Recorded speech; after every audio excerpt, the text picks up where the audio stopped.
You're listening to the Integrated Music Teaching Podcast from Top Music. Tune in weekly as we interview music teachers and experts from around the world to explore creative activities and ideas that build learning connections in students. Our integrated music teaching approach will deepen your students' understanding of musical concepts, engage them in critical thinking, improve their reading and performance, foster their curiosity, and prepare them for a lifetime of music making. Hi there, teachers, and welcome back to the Integrated Music Teaching Podcast. You're listening to Tim Topham, and it's great to be with you for another week. Are you a teacher who's ever considered selling your compositions or worksheets, games, or other lesson resources online? Or perhaps you've already started selling them but would like to get some more sales happening. My guest today doesn't even have a website, but uses Etsy and Patreon to sell her products and services, and he's been enjoying quite a lot of success. And I really want to share this one with you because I know a lot of you do share your resources on your own websites and perhaps on some marketplaces, but perhaps aren't getting the results that you want. At the end of this interview, we'll let you know how you can check out some of my guests' games for free later on in the year. My guest this week, Abigail Proffitt, is a nationally certified teacher of music with a BMUS in piano pedagogy and 8 years of teaching experience. She currently runs a studio in North Texas, specialising in preschool and neurodivergent students. Abigail teaches classical piano using a play-based approach through the whole foundation method and loves equipping other teachers to do the same. Her favourite thing about teaching is problem solving, building relationships with her students, and fostering their unique abilities at the instrument.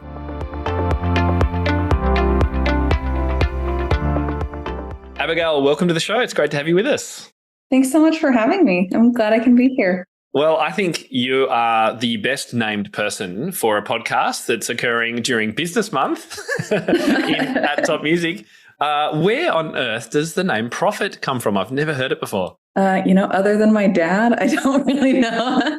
I think it's Scottish. I have a good bit of Scottish and Dutch in my blood. So Proffitt. Yes, I can see that being Scottish. So yeah, but I like to make a joke because it's 2 F's and 2 T's. So you just double the profit. I like it. Well, we are going to talk about some businessy things today, so I'm really pleased to have you on with us. But before that, I thought it'd be good to just give us all a quick overview of your studio. Whereabouts are you firstly? What kind of numbers you teach? What ages? That sort of thing. Yeah. So I'm from Dallas, Texas. I was born here, but my studio has moved a few times. I was teaching in New York City for several years and then South Carolina, and now I'm back in Texas. So I've been a little all over the place, but I have been teaching in a suburb near Dallas for about 3 years now, or a little over 3 years. And I currently have 36 students. So I specialize in preschool lessons, but the largest demographic that I have in my studio currently is about 6 to 8 year olds with a good mix of beginner 4-year-olds and intermediate middle schoolers and even some adults. So it's a good variety right now. Do you teach one-on-one or groups mainly, or a bit of both? I do. So during the school year, it's primarily one-on-one. Even through the summer, I teach year-round. But in the summers, I also do offer group piano camps, which is more of a theory emphasis. So students can either opt to add that to their private lessons in the summer or have it replace their one-on-one lessons in those summer months. So I'm really keen to know about what made you decide to start selling products and services as well as your teaching. Honestly, selling teaching materials was never really on my radar. As a teenager, I made my own games and wrote music for my students. And then later, as I started teaching preschool piano, I got desperate for productive off the bench activities because as you probably know, you can't keep a preschooler on the bench the whole time. But I couldn't find what I was looking for online. So I just started creating theory activities and threw them up on Etsy, really just in case any other teachers would find them helpful. But I created it originally because I needed it and just put it out there. I wasn't really planning to start a business. And then as far as selling services, I've always been interested in teaching piano teachers. But I thought that meant producing students who could teach later. And it wasn't until my last semester of studying piano pedagogy that I realized many already established teachers are kind of in this process of relearning and restructuring their lesson experiences. As the music world fluctuates and new curricula and technology becomes available. So I certainly don't claim authority on everything in the pedagogy world, but I'm kind of slowly stepping into that space of just trying to equip teachers in their businesses and reimagine teaching approaches to be more pedagogically sound. So along those lines, like I have launched 2 courses and 1 ebook and hosted a few online workshops, and it's been super fulfilling and exciting, but I'm definitely still in the baby stages of that. Yeah, and I know how much work goes into all those kinds of things and courses and bringing people along for workshops. So you really started selling these products because you were creating them for your own studio. And I've heard a lot of other teachers do this. They'll start writing music for their students and then they're like, well, maybe some other teachers might like this as well. It sounds like that was really the genesis for you as well. It's like, I've got these things, they're working for me. Why don't I try selling them? And then the services came later. So your coaching and ability to support other teachers came along later. Is that right? Mm-hmm. Yeah. And so what are the main things that you sell? Are they sort of mainly around curriculum or is it more games? I sell mostly music games, but I also sell theory worksheets, boom cards, which are like digital music activities. And then, of course, my courses and like other supplementary tools for piano teachers, like lesson planners specifically for piano lessons, digital templates for like studio calendars and stuff like that. That's great.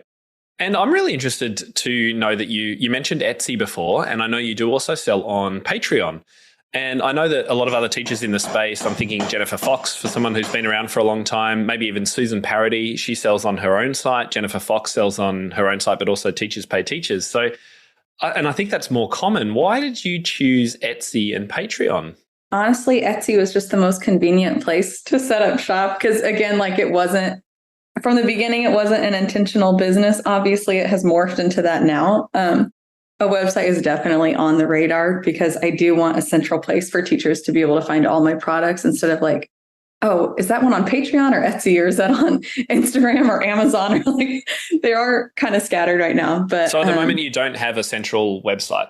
I don't have a website yet, no. But Etsy has just grown so incredibly fast that transitioning everything to a website is going to be a bear of a job. So kind of waiting till I'm in a place of having more time to do that, maybe be able to hire out that work to officially launch that centralized location.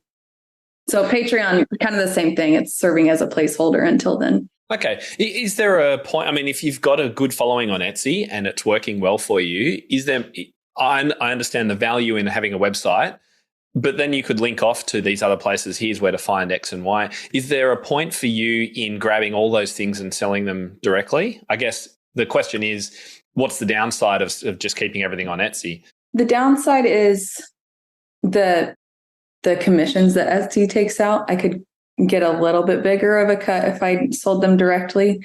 But even, I don't know, if I had my own website, I might start out by linking it to Etsy since I already have a following there. But I think a website could only increase traffic from places that might not shop on Etsy or something like that. What is the commission that they take? 5% per sale. And it's the same thing with Patreon. So it's a lot better than most. Yeah, it's like better than Teachers Pay Teachers.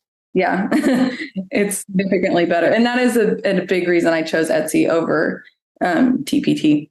And do you find teachers do find you there? Given that a lot of teachers will be thinking more Teachers Pay Teachers, let's say, are people finding you on Etsy and finding your products?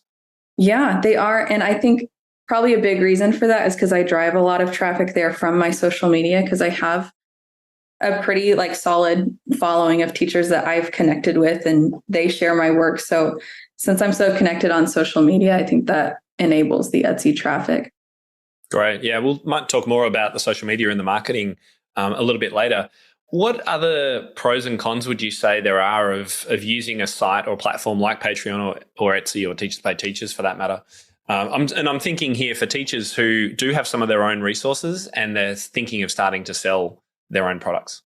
A big pro with Etsy is that it's super user-friendly, especially with digital products. It takes me 3 to 5 minutes to list a product. And anyone who shops on Etsy usually already has an account with it. So it's less of a hassle for your consumers who are shopping because all they have to do is press checkout and they don't have to enter their card information and address all over again. Like I feel like anytime I shop on an independent website, it's just an extra hoop to jump through because I've never been there. And a lot of times you can't set up accounts on those websites And then there's very minimal upkeep required compared to like a normal website where you have to fix glitches or keep up with design or updating listings. It's very user-friendly for me as a seller and those who purchase from it. Yeah, and I was looking through your shop on Etsy, and it looks amazing, and it's fast. It just works, right? I guess that's the advantage of using a known marketplace is you don't have to worry about all that tech. When you bring these things onto your own website, you're going to have to go through, okay, what tech am I going to use? How am I going to connect my payment gateway? You don't have to worry about any of that. Yeah, exactly. It's a really good way to get started if you don't want to be overwhelmed with learning a lot of new things. And I think it's really instructive for teachers listening too that you don't have your own website at the moment and you've been able to build a business using just social media and these online marketplaces. I think that is the biggest water bottle or whatever that is that I've ever seen. What is that? That is an American-sized cup, if ever I've seen one. This is what I sip while I'm teaching. Wow. Sorry, for those of you listening, Abigail's just pulled it. It looks like it's about, 2 feet tall. It's a 30-ounce water bottle. Wow, that is impressive. I've just got my little glass here. It looks quite pathetic. So for those teachers out there, I think one of the other challenges when you start selling products and things is finding a differentiation. What do you feel makes your products and services different from others on the market? Because there's a lot of teachers out there selling their resources. Overall, I think my products, and even my courses, cover a larger variety of concepts than others that I've seen on the market. And that's not to say they're not out there or that mine are any better. But when I first started incorporating music games, I had a lot of trouble finding anything other than like grand staff note naming games or note value games. Like it kind of stopped there. Maybe some games that worked with music terminology, like dynamics and articulation and stuff, but they didn't go very deep. And that's kind of the deficit that I was working out of, like trying to fill in that gap. And also I'm a classical teacher, so I wanted to kind of fill in those gaps as well. So there is a classical emphasis with my resources. Like I have some music history resources and classical listening activities.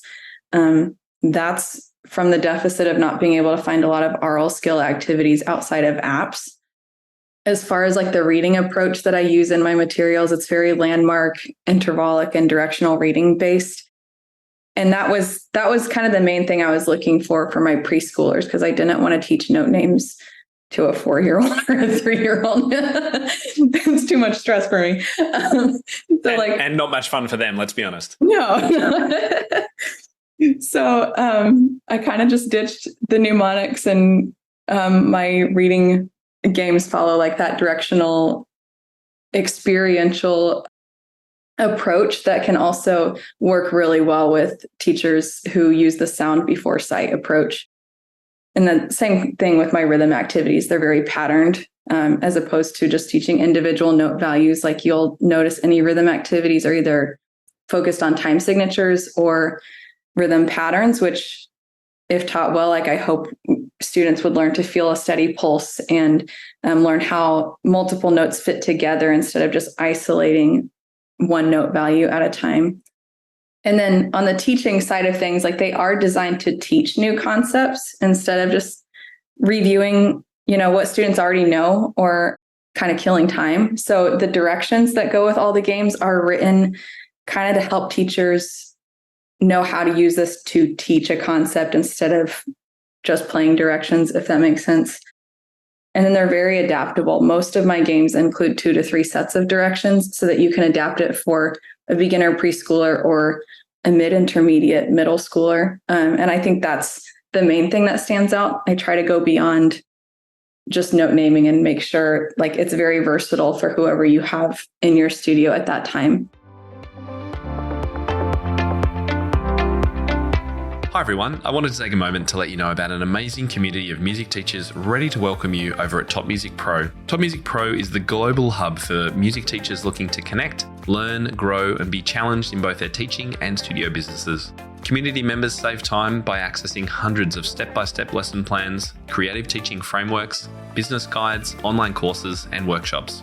We offer training in topics as diverse as music technique, lead sheets, website building, intermediate repertoire, group teaching, and special needs teaching. We also save you money through our extensive discounts, including those with Music Notes, Sheet Music Plus, Music Room, Office Depot, Tonebase, and many more. And if you like sheet music, all our members get a free book of studio licensed, beautifully engraved sheet music each and every month. As a valued podcast listener, you can check out the Top Music Pro community free for 14 days by heading to topmusicpro.com, clicking Join Now on our studio tier, and using the special coupon code IMTPOD23. That's all one word. So that's IMTPOD23. We can't wait to welcome you inside. Yeah, I think that flexibility it gives more value to what some teachers bought if they can use it for multiple age levels, and it's not all sort of more childish. They can use it for teenagers and adults and things. That makes a lot of sense. I should have asked earlier, I think, how long have you been selling online in addition to your teaching? And do you know approximately kind of what percentage of your income those products bring in compared to your lessons? I've been selling on Etsy for 2.5 years now. As far as my income goes, it's about a fifth of my income. So like 19% of what I make total, like teaching and online selling together. Yeah. Okay. That's pretty substantial in a couple of years, I think. So did you take some courses or read books or listen to podcasts about selling and learning to do this? Or did you just go, I'm just going to start trying it myself? I grew up around entrepreneurship. I have a big family and most of my family members have run businesses at some point. Some still are. Like my sister's full-time income is from her own businesses that she runs. So I've kind of just been around that all my life, and I feel like it was pretty intuitive for me. But I did have 2 music business courses in college, which I'm really grateful for because I hear there's a big deficit of that. Like that's pretty rare. Yeah. Which college were you at? I went to Bob Jones University in South Carolina, and I studied piano pedagogy there. So there was 2 business courses specifically for music teachers going into the music world.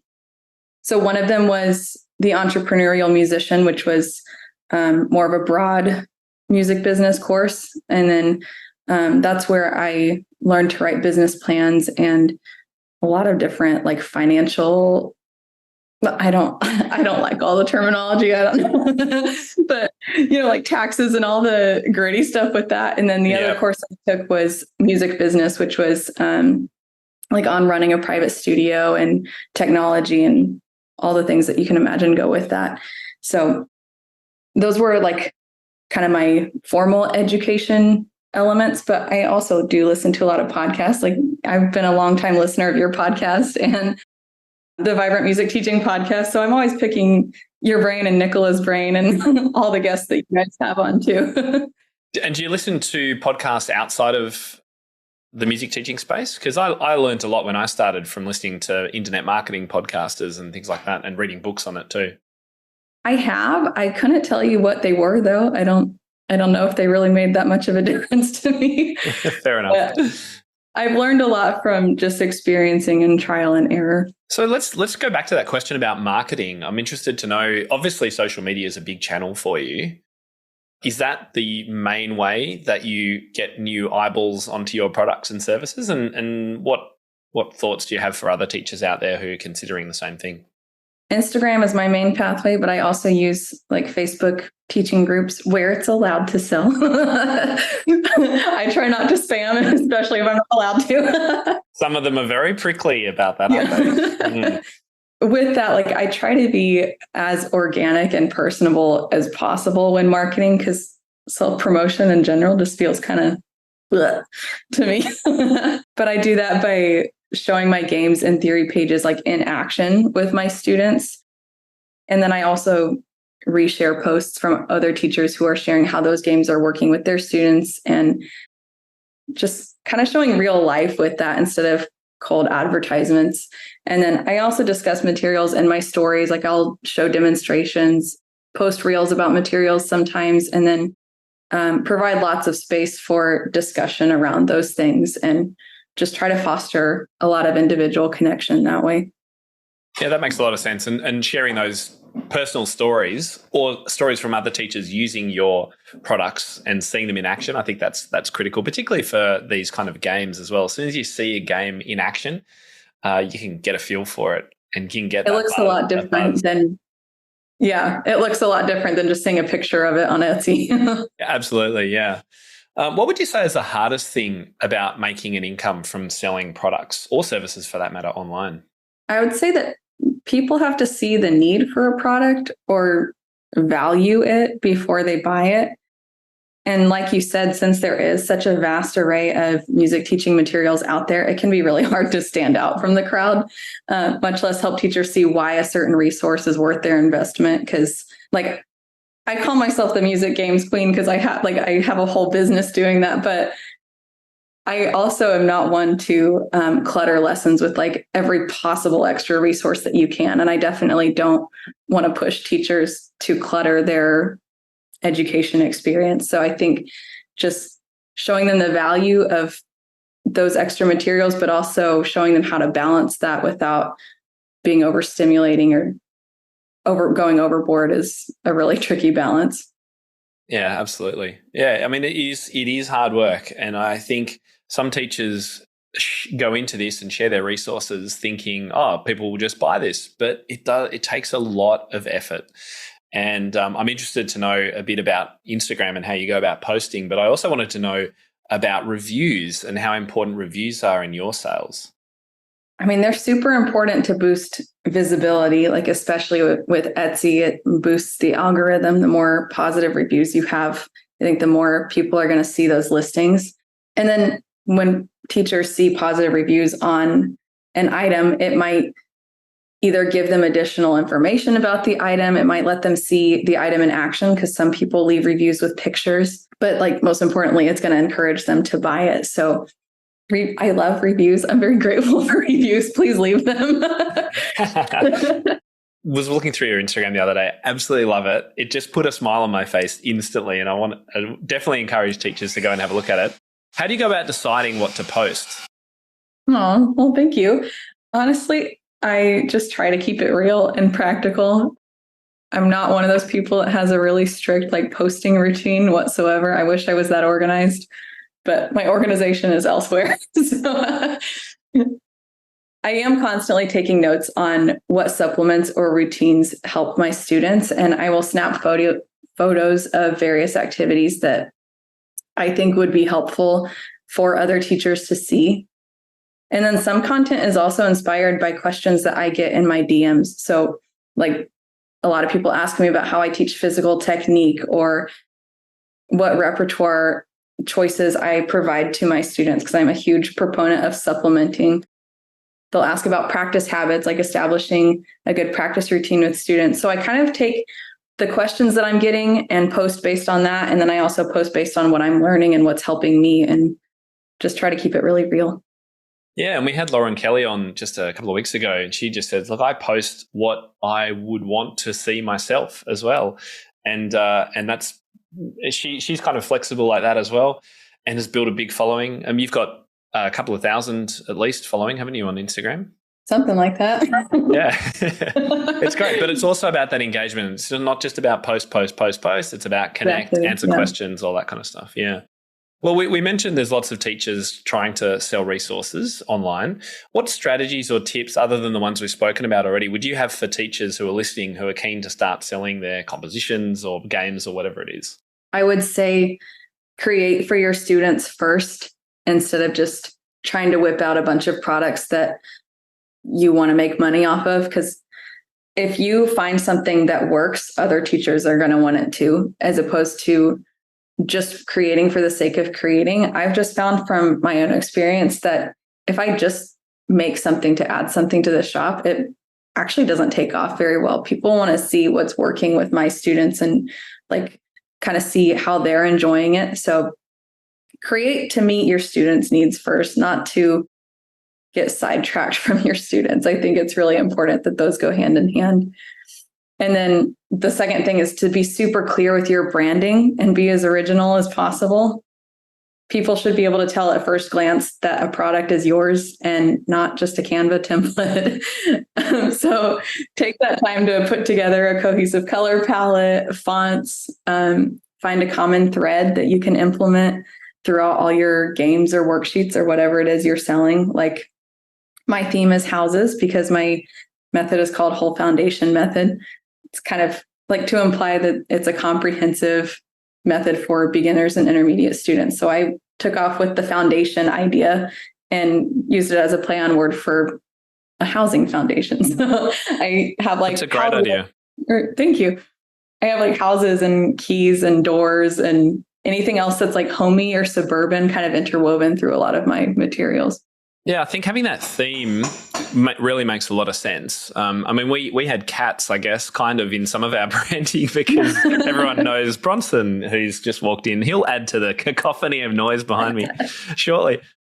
And I think that's true. You want teachers to be able to see that and go, aha, that's Abigail's stuff. Aha, that's Jennifer's stuff. And you can. And I'm sure teachers, if they think about the teachers out there selling things, they'd be able to go, yeah, I think I can tell these ones apart. So definitely, great idea. Now, you may have already kind of answered this, but if I asked you what the number one characteristic of successful teachers turned entrepreneurs in our space would be, what do you think that would be? In addition to branding, I would say connection, like just connecting with your audience on a personal level will show you what they need and encourage them to keep coming to you for resources. Like you just can't get feedback or build a reputation without conversing. And that's always what I've been about, is building relationships first, like with my students. That's why I'm creating resources to meet their needs, and then building relationships with teachers so I can create resources to meet their needs. It all kind of ties together. And I think everything should start relationally. I think that is just super critical. That connection is just so important. You know, you've got a lot of background and experience here. Is there anything we've forgotten to talk about that you'd like to add before we wrap things up? I don't think so. I mean, I think that's it's everything I can offer you at 9 p.m. You've done really well. It's so late at night. Where can people go to find out more about you and have a look at some of your amazing products? You can find me right now until I have a website on Instagram at Proffitt Piano Studio, and that is with 2 F's and 2 T's. Double the profit. Double the profit, right? Oh, yeah. Because every music teacher does that, right?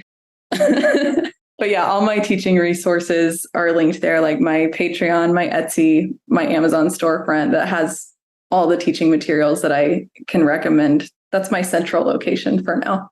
That's brilliant. Well, thank you so much for coming on the show, Abigail, and sharing those tips with us. And encourage everyone to go and check out your stuff. And we'll keep in touch. Appreciate you. Thank you. Thank you for having me. Good talking to you.